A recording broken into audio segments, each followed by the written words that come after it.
You're listening to the Cyberwire Network, powered by N2K. Get business done with the new American Express Graphite Business Cash Unlimited card. With unlimited 2% cash back on all eligible purchases, unlimited 5% cash back on flights and prepaid hotels booked through American Express Travel Online, and a flexible spending capacity that can grow with your business, you'll have the confidence to keep building. Apply today and earn a welcome offer of $1,500 cash back after you spend $50,000 in qualifying purchases on your new card within the first 6 months of card membership. Terms apply. Learn more at go.amex/graphite.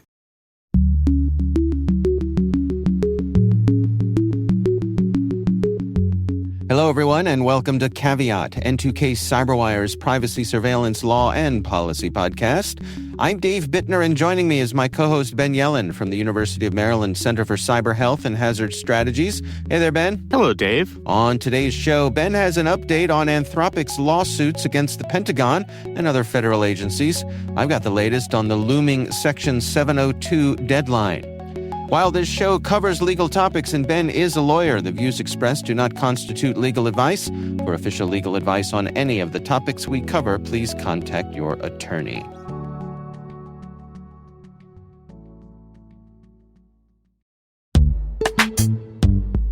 Today's sponsor, Rapid7, has an irresistible invitation for you CISOs and security practitioners out there.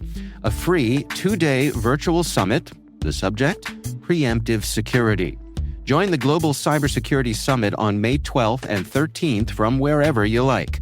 A-list speakers will show you how organizations are disrupting attacks before they can blowtorch your day. You'll see how exposure management, MDR, and AI together let you make the decisive move. Registration is open at rapid7.brighttalk.com. All right, Ben, kind of an interesting week since we last saw each other here. Why don't you start things off for us? What are you tracking? Certainly has been. So there is some litigation going around on the whole Anthropic dust-up with the federal government. Mm-hmm. So our listeners will certainly recall Anthropic had that contract with the Pentagon. The Pentagon wanted them to give the Secretary of War and other decision makers more authority. Anthropic resisted, saying there are two lines they didn't want to cross: domestic surveillance and autonomous weapons. Pentagon says, great, your services are no longer necessary here, and we're going to use a federal statute to issue basically a government-wide and contractor-wide ban on your services, saying that you are a national security risk. Right. So Anthropic, I think, had a pretty decent case to be made in federal court, and they brought several cases in multiple jurisdictions. One of them was in the Federal District Court of Northern California, which is where they are domiciled as an entity. And this was decided by a federal district court judge in late March. They found that Anthropic was likely to succeed on the merits of its First Amendment retaliation claim. Basically, the nature of that claim was they are being punished for their speech and expression. They're not being punished for failing to fulfill the obligations of the contract. They're being punished because they publicly said that there were those two lines they weren't going to cross. And it's a content-based restriction on their expression rights, meaning the government has to have a really good reason to do it, and the government has to have some type of narrowly tailored method of achieving that objective. And having this kind of blanket ban on the use of Anthropic on Claude, on all government, I guess, servers, websites, whatever, and those of government contractors, of which the universe is quite large, that was overbroad and didn't fulfill strict scrutiny. So judge in Northern California issued an injunction. It barred 17 federal agencies from enforcing the government-wide supply chain risk designation. That's the designation that says no federal agencies or contractors can use Anthropic services because it poses a national security supply chain risk. So that decision barred the 17 federal agencies, although not the Pentagon, notably, from enforcing this government-wide supply chain risk designation. Okay. Then there was a separate suit brought against the Pentagon in the D.C. Circuit. And this went up to the D.C. Court of Appeals. And basically, the Court of Appeals did your typical procedural dance about whether to issue a stay. So they knew that this is a very complicated issue on the merits. Like, there are some really high stakes here. Anthropic is alleging that they were retaliated against because of their expressional rights. We're not clear how to weigh the First Amendment interests on Anthropic's part against the government's interest in procuring a service that they can use to protect us, procuring a service that they can trust in matters of national security. So when you have a case like that where the merits are going to take a while to adjudicate, the court will go through a couple of tests to figure out whether to issue a stay. So basically, they're answering the question, what happens in the meantime until we can have full briefings, we can have oral arguments, we can have a well-thought-out decision? And they weigh a bunch of things. So the first is whether the moving party would suffer irreparable harm, some type of major financial or reputational harm. And here they say, Anthropic kind of will suffer that harm. I mean, losing out on the Pentagon contract, which is the issue at case in this case, is a huge deal to them financially and reputationally. And they certainly might take a hit here. But then the other part of the analysis about whether to issue a stay is comparing the government's interest as the defendant against Anthropic's interest. And that's kind of what's called the balance of equities. Like, what's more fair? What side are we willing to give the benefit of the doubt at this point in the proceeding, given what we know now, to determine the status quo until we can hear this case on the merits? Okay. And the court here emphasized national security as the superior interest, that any type of judicial interference in the Pentagon's sourcing choices is a big deal. It's not something that courts generally want to do, to question civilian leaders during national security crises, especially now that we're in this conflict with Iran. And they're not comfortable doing that. So for the time being, until this case gets to the merits, Anthropic's application for a stay pending appeal was denied, and the Pentagon can still enforce its ban against the use of Anthropic services. So how this applies to contractors, if any contractors are doing work on behalf of the Department of Defense, they cannot use Claude or Anthropic services. If they are using it for other purposes, it seems like they generally will be able to use Anthropic. Now, how did the two different cases intersect? So that's what's really, really interesting here. Basically, it was a disagreement on what should happen while the merits of the First Amendment claim and other administrative claims are adjudicated. The judge in the Northern California case, as it applied to other federal agencies besides the Pentagon, basically said the threat of irreparable harm from assuming Anthropic is correct and that their First Amendment rights are being somehow violated here is more significant for Anthropic. They're going to lose money. They're also going to suffer reputational harm. Any deprivation of their speech or associational rights definitely confers legal standing on them, and compare that to the needs of these other non-Pentagon federal agencies. If you look at that balance of equities, it tilts in favor of Anthropic. Whereas the D.C. Circuit looked at it in the Pentagon context and said, we're going the other way on this. When we're talking about national security, we're talking about defense work, defense contractors, state secrets, things relating to the conflict in Iran. We are hesitant while this case proceeds on the merits to issue a type of stay to prevent the Pentagon from enforcing this ban, because the effect would be basically forcing the Pentagon to use Claude services against their will, which they're just not willing to do. Right. So taken literally, what that means is the ban as applied to all federal agencies that were part of that Northern California federal district court case, the ban is blocked as it applies to them. As it applies to the Department of Defense, because of the D.C. case, the ban remains in full force. The other thing here that's worth mentioning is none of this concerns the actual merits of the case. Like, we still haven't gone through the process in any court of writing briefs, having not only the parties write briefs, but I'm sure the ACLU is going to want to weigh in. I'm sure other interest groups, the Electronic Frontier Foundation, EPIC, they're all going to want to weigh in as well. People who are concerned about civil liberties with things like amicus briefs. And we haven't gotten to that at all yet. That's completely unresolved. But I think we have this kind of bifurcated status quo that's just a little weird. And it's just based on kind of the procedural posture of each of these cases. It seems like we're in a very weird place right now where, I mean, to me, on its face, it looks like what happened here is when we're looking at the bigger picture of the actual potential harm against Anthropic, Anthropic said no. And in response, I would say in retaliation, the Trump administration said, okay, fine, you're a national security risk. Like, they were fine with Anthropic right up until the moment they said no. Certainly, you'd imagine the Pentagon would have done their due diligence before then. That's what it appears like. Obviously, the government's going to make their own case that that's not what happened, right? Right. Now, you could say in defense of the government that what they really needed to see was whether Anthropic would follow their dictates as it related to autonomous weapon systems and national surveillance. And the fact that they wouldn't, in and of itself, presented the national security threat. Mm-hmm. I disagree with that. I also think if they really did believe that, you would prevent its use at the Pentagon and with Pentagon contractors, not with the Department of the Treasury or right. the EPA right. or the Department of Transportation. Right.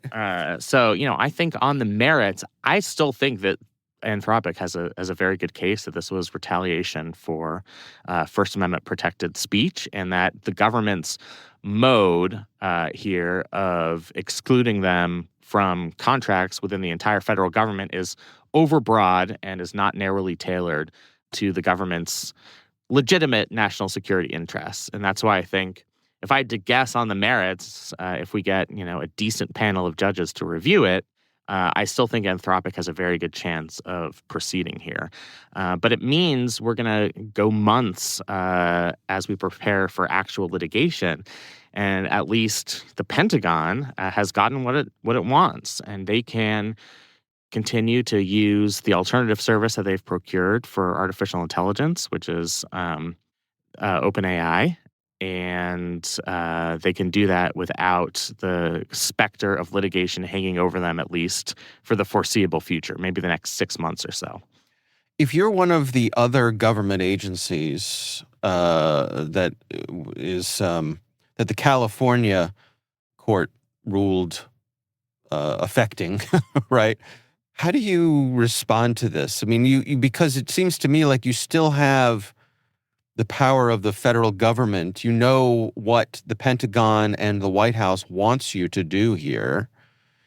Do you slow roll thing? Like, I guess there's a letter of the law here. Totally. But then there's meanwhile, in the real world, what do you do? If I'm in charge of procurement at the IRS, right. Just because they were affected by this district court decision, I would not go out and sign a contract with Anthropic because somebody's going to notice that.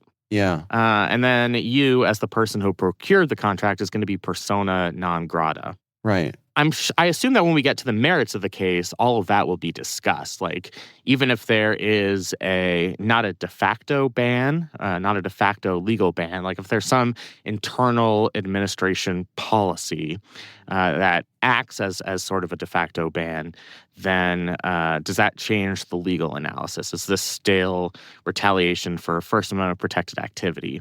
To me, it's really hard to say. Certainly, the government could make a case that they should control with which entities they choose to contract.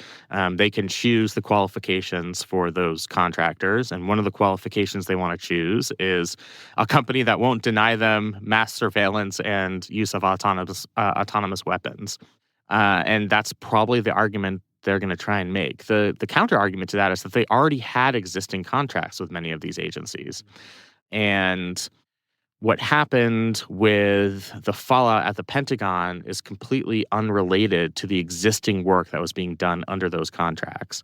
And so that's where it does seem more like retaliation. And I think it's just a matter of how the courts see these types of informal bans, as if they're akin to the announced ban that was codified through executive order, or if it's something else entirely. And I don't really know how courts are going to view that.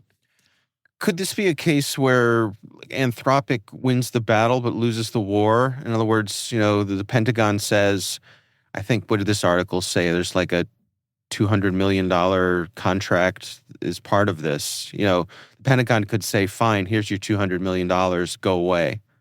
So Anthropic, wins that, but still ends up not doing any business with the Pentagon.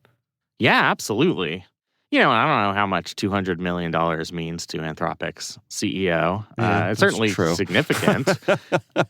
Well, it is, but yeah, you're right. It's all relative. It's all relative. Yeah. Like, he has a lot of money, and I'm sure you could make up that $200 million relatively quickly at the pace these things are going on. Right. And maybe, in his view, like the increased reputational value of standing up to the Pentagon and saying there are lines we are not going to cross, and then seeing one of your competitors the very next day be like, hey, Pentagon daddy, I'll do whatever you want. I think there's some reputational value there, especially among people who are privacy conscious, security conscious, and who care about things like ethics. How quaint. I know, so quaint. So yeah, I do think it's one of those things where it's not entirely clear to me what Anthropic would want in the long run.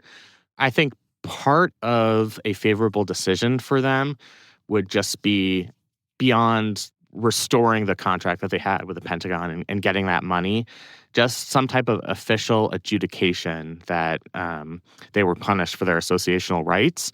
And so that in the future, with this precedent set, other companies who are in this space will feel more comfortable about trying to set boundaries, even through their contracts with federal agencies, because they know they won't be punished for speaking out against what they see as abuses of their services.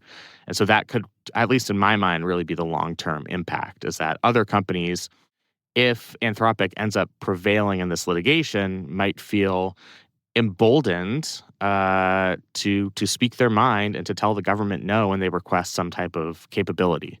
So I think that's certainly a possible outcome here.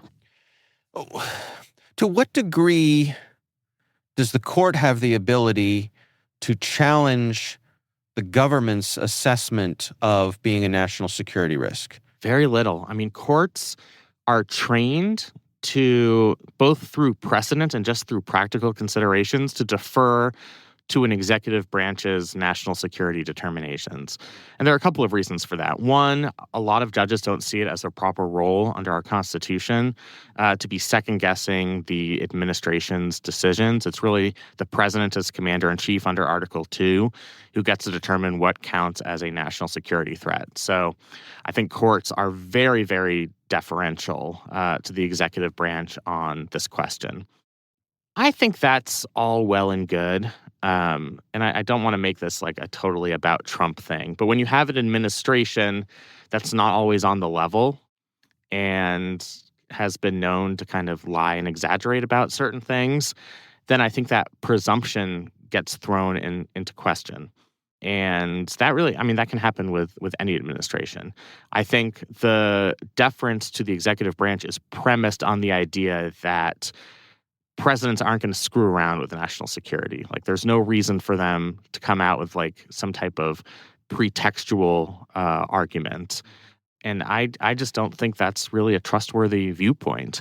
The practical difficulty is a lot of information that would allow the court to go under the hood and see, is this national security interest actually legitimate? They're never going to have access to that. Basically, the Pentagon and other federal agencies can use a bunch of legal tools, including things like the state secrets privilege, to prevent that information from ever making it into a court of law. And that's kind of the practical difficulty. So they're limited both by their own precedent, which is to be very deferential, and also just through the fact that they don't have an opportunity to look under the hood here. Me, just kind of knowing the history of invoking national security to do bad things, in my view, I'm always very skeptical of this type of deference. I mean, the best example is the foundational case on the state secrets privilege comes from the 1950s. It's Reynolds versus the United States, when widows of men who died in an airplane crash tried to sue the Air Force for damages. And the Air Force said, we can't reveal that. This relates to an extremely classified government program. It's a new kind of airplane, et cetera, et cetera. And we found out 40 years later, it was on a This American Life episode, if you want to search it, that they were just lying. Like, there was no protected national security information. Oh, wow. They were just negligent in how they designed the plane, and that these widows should have been entitled to relief in that case. So that, to me, is like, that's the original sin. Like, the entire doctrine comes from a case that ended up being a lie. So why should we ever give respect and deference to the executive branch's determination? Again, that's just me. I think there's certainly a lot of people who would agree with that level of deference. It's not the judicial branch's role to get involved in this, but I retain that level of skepticism. Yeah. So, as always, I'm going to ask you, what sort of timeline do you suspect we're on with something like this? I'm always dreading that question, because I really wish I could give you, like, bam, this is going to happen in 2 months. We'll be done by June 15th, and we'll have some resolution to this issue. I think since both of these courts have kind of determined what the status quo is, it's going to take a while for this case to be heard on the merits, especially in the California case, because you're still at the district court level. So we're going to have to go through the appeals process. We'll see what the Ninth Circuit Court of Appeals has to say on this matter. It can take a long time to prepare for a merits hearing on this issue, just because there's a lot of briefings involved. It's a novel issue, and it's a complicated issue. So this is the type of thing where I think it could take a year or more until we have a resolution, which is frustrating.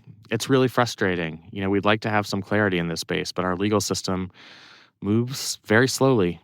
I know we say that all the time, but it's certainly a source of frustration for me and other people who want some finality on this question. Right.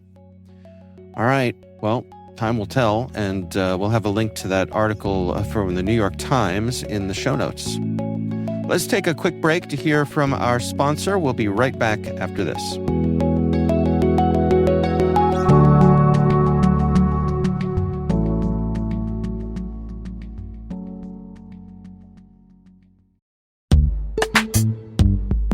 Most environments trust far more than they should, and attackers know it.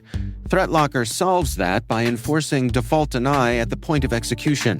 With ThreatLocker Allow listing, you stop unknown executables cold. With ring fencing, you control how trusted applications behave. And with ThreatLocker DAC, Defense Against Configurations, you get real assurance that your environment is free of misconfigurations and clear visibility into whether you meet compliance standards. ThreatLocker is the simplest way to enforce zero-trust principles without the operational pain. It's powerful protection that gives CISOs real visibility, real control, and real peace of mind. ThreatLocker makes zero-trust attainable, even for small security teams. See why thousands of organizations choose ThreatLocker to minimize alert fatigue, stop ransomware at the source, and regain control over their environments. Schedule your demo at threatlocker.com/N2K today.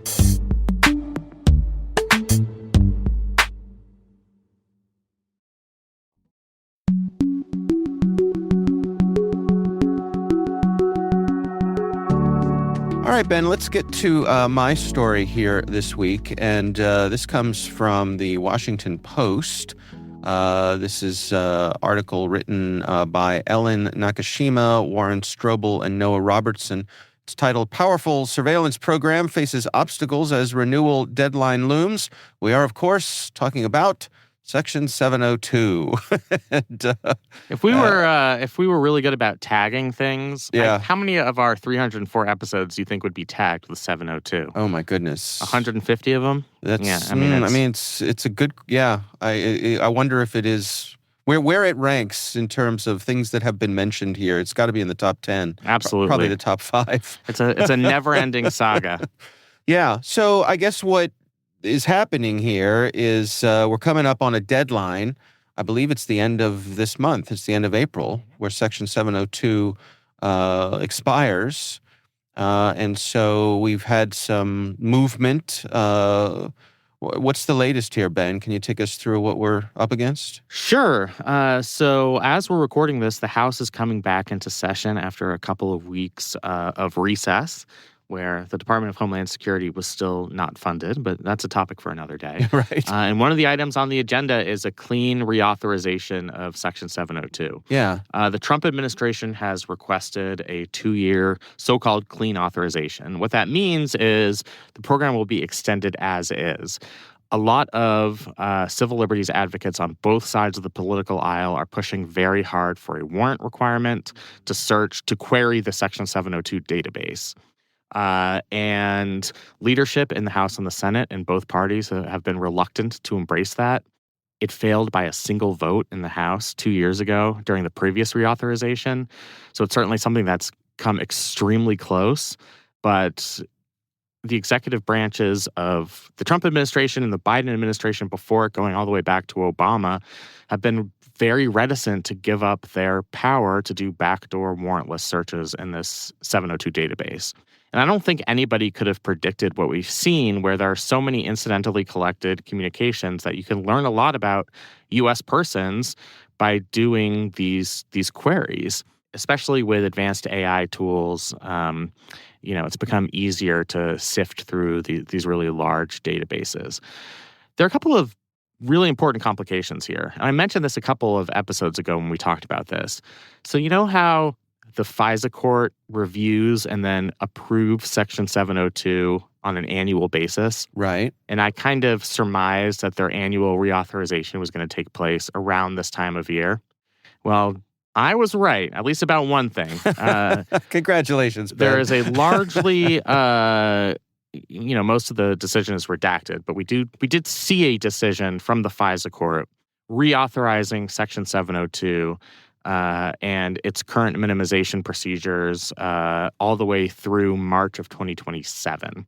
So that might at least take away some of the urgency from Congress. It's possible that the true deadline is now March 2027 and not the end of April, because the FISA court itself had said the program is legal as long as our authorization remains in effect.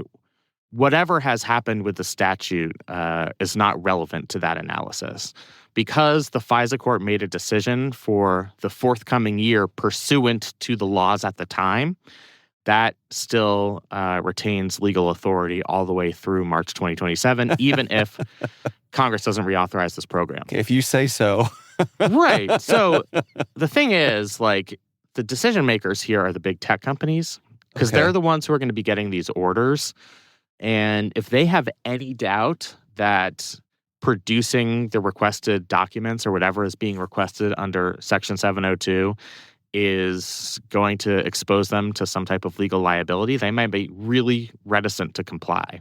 So the court might be saying you actually have until March 2027, but it's possible the companies say, we don't want to take that risk because we don't want to be subject to litigation. Maybe the FISA court says this, but if this went up to a federal court of appeals or the Supreme Court, they might say, actually, you didn't have the authority to hand over those records, and now you're going to be sued as part of some class action for violating people's civil liberties.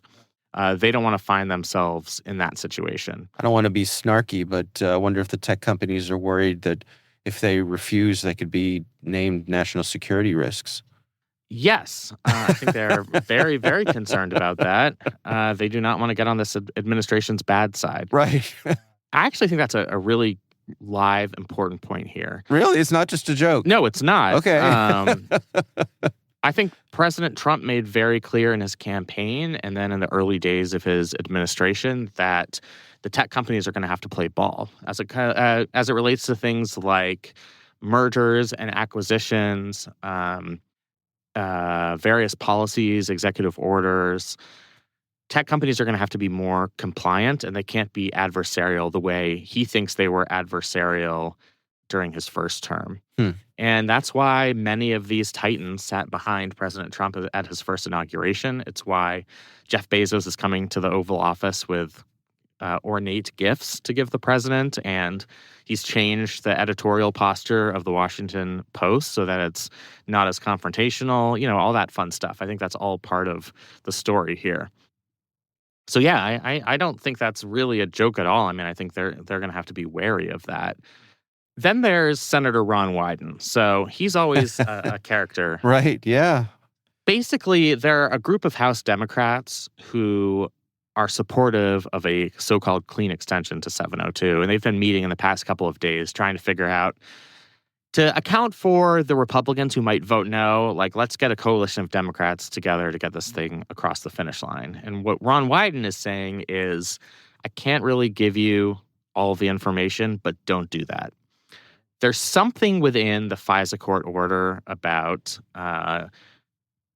inappropriate collection of U.S. persons' data due to some filtering errors. And we don't have all the information on it, but Wyden kind of hints that this is a systemic problem that we haven't resolved. Contrary to conventional wisdom, we haven't resolved some of the querying issues that plague Section 702 in the past. And right. We need to provide more oversight before we grant this blank check for the next 2 years. So Wyden's kind of playing the canary in the coal mine of saying, I know something you don't know. Trust me here.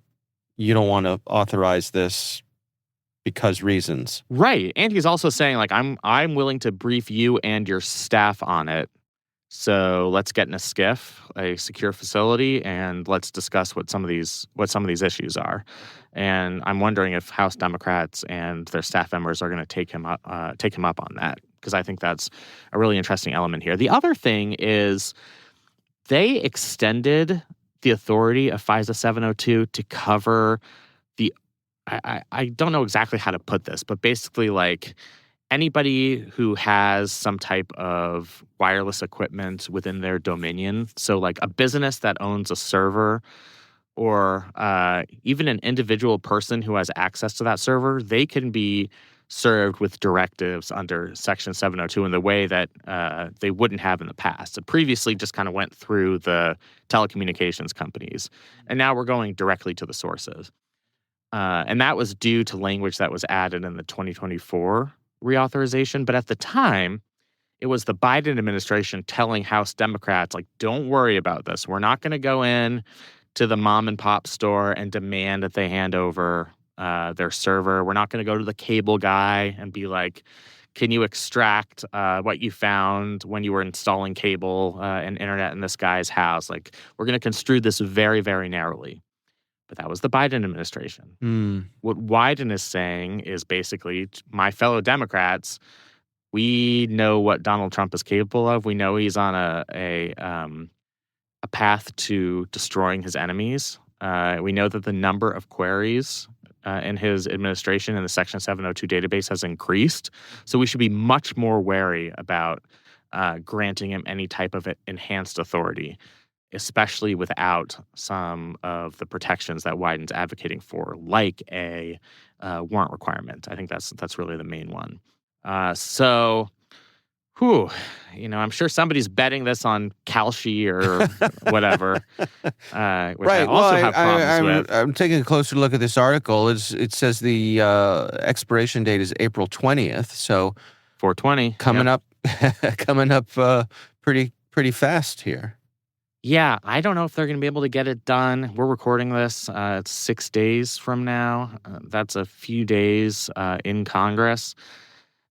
I have a hard time seeing it getting done by then. I mean, maybe sometime by the end of the month they'll work out reauthorization. They also have a lot of other things they have to do. Reopening the Department of Homeland Security, first and foremost. I don't think they have a firm resolution on that quite yet.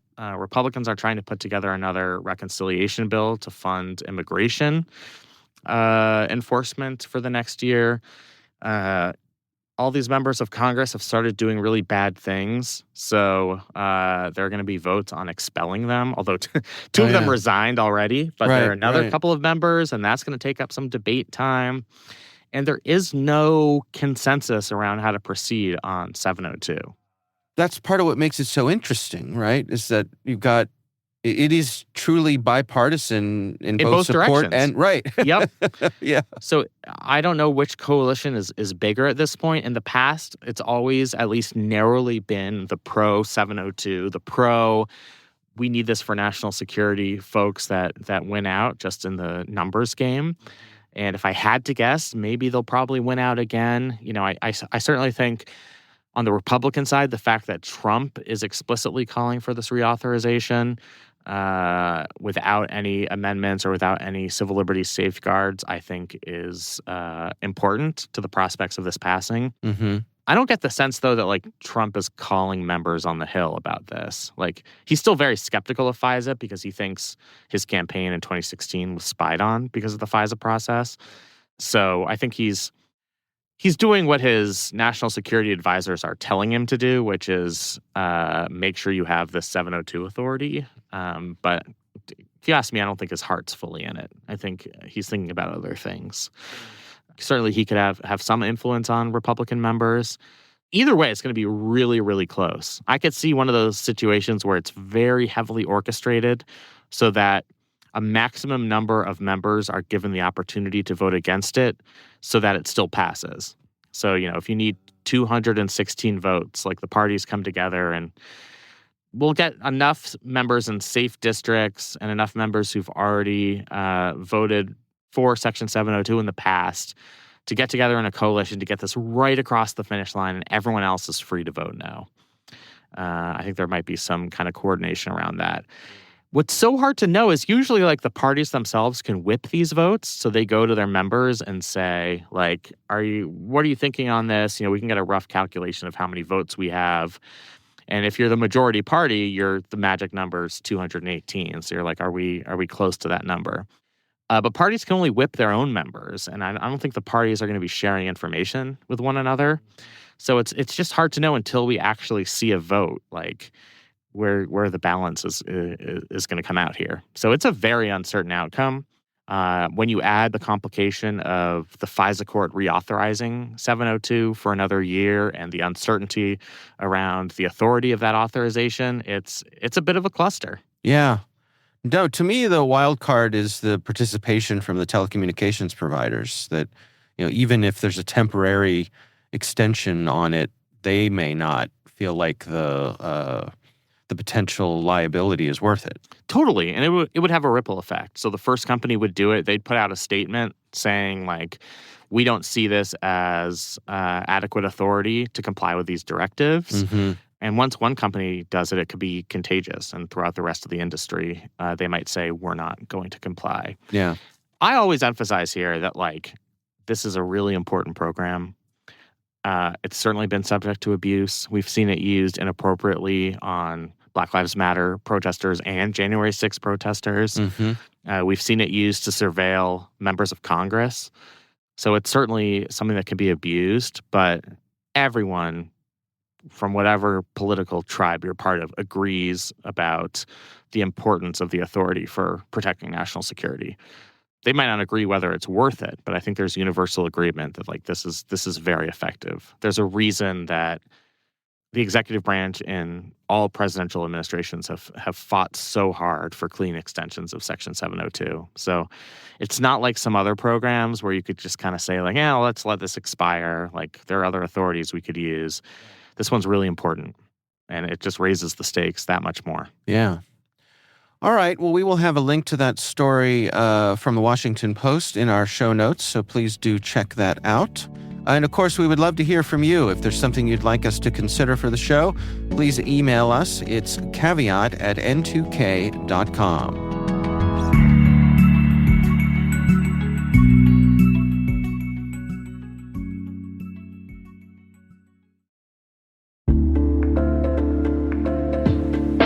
And now a word from our sponsor, Arcova, formerly Morgan Franklin Cyber. Arcova is a global cybersecurity and AI consulting firm built by practitioners who've been in the seat. They work directly with enterprise teams to solve complex security challenges, building secure by design programs that hold up as technology and threats evolve. From focused engagements to long-term partnership, Arcova delivers outcomes that endure, because no one should navigate complexity alone. Learn why leading global enterprises trust Arcova at www.arcova.com. That's ARCOVA.com.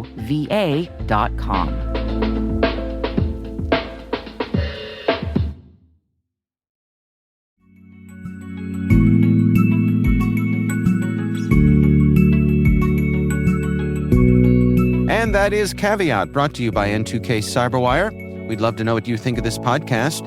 Your feedback ensures we deliver the insights that keep you a step ahead in the rapidly changing world of cybersecurity. If you like our show, please share a rating and review in your favorite podcast app. Please also fill out the survey in the show notes or send an email to caveat@n2k.com. This episode is produced by Liz Stokes. Our executive producer is Jennifer Eiben. The show is mixed by Trey Hester. Peter Kilpie is our publisher. I'm Dave Bittner. And I'm Ben Yellen. Thanks for listening.